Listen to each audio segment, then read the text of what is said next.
Hello friends, मैं doctor Ruchika Garg और आज हम बात करेंगे कि एडवांस मैटरनल एज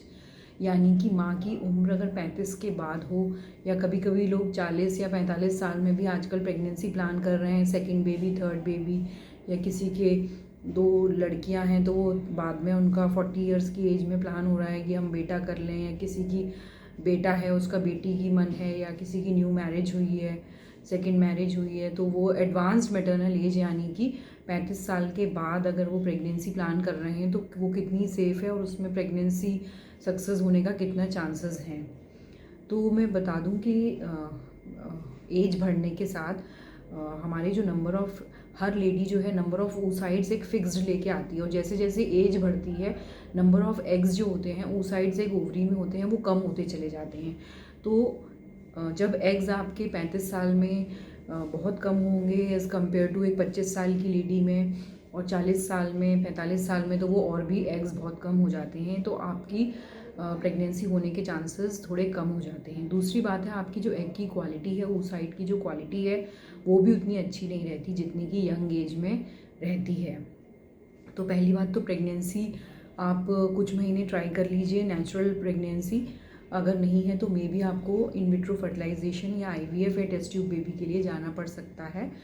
क्योंकि उसमें प्रेगनेंसी के ज़्यादा चांसेस हो सकते हैं। लेकिन अगर आप पीरियड से हो रही हैं, रेगुलर हो रही हैं, तो आप प्रेग्नेंट हो सकती हैं। इसका मतलब है आपको ओवुलेशन हो रहा है।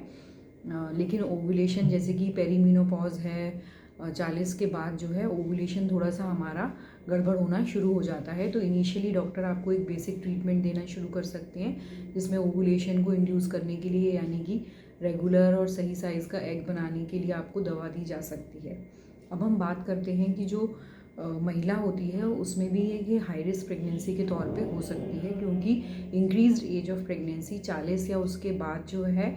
अगर प्रेगनेंसी होती है तो उसमें ब्लड प्रेशर हाई होने का खतरा, जिसे प्री एक्लेम्शिया भी कहते हैं, वो हो सकता है, या जेस्टेशनल डायबिटीज़ या डायबिटीज़ का खतरा भी हो सकता है। इसके साथ ही ऐसे पेशेंट्स में कभी कभी प्री टर्म लेबर या कम दिनों में डिलीवरी भी हो सकती है। प्लेसेंटा प्रीविया जो है, जिसमें कि आवल नाल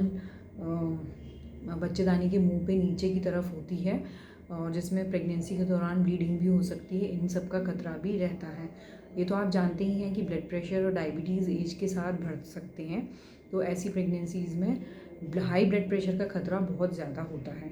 और अर्ली अबॉर्शन भी हो सकते हैं और स्टिल बॉर्न भी हो सकते हैं, यानी कि मिसकैरेज भी हो सकते हैं और बच्चा पेट में भी ख़त्म भी हो सकता है।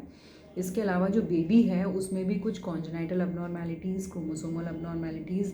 डाउन सिंड्रोम्स आदि हो सकते हैं, और बच्चे में लर्निंग डिसेबिलिटीज़ भी हो सकती हैं। कोई ज़रूरी नहीं है कि सब में ऐसा हो, लेकिन जैसे कि हम सभी जानते हैं डाउन सिंड्रोम का खतरा एज के साथ, एडवांस्ड मैटरनल एज के साथ लिंक्ड रहता है, यानी कि ट्राइसोमी 21 जो है वो, या फिर कुछ क्रोमोसोमल और अबनॉर्मेलिटीज़ भी एजिंग प्रेगनेंसीज़ में ज़्यादा देखी जाती हैं। तो इसमें घबराने की बात नहीं है, आप अपने डॉक्टर से कंसल्ट करते रहिए,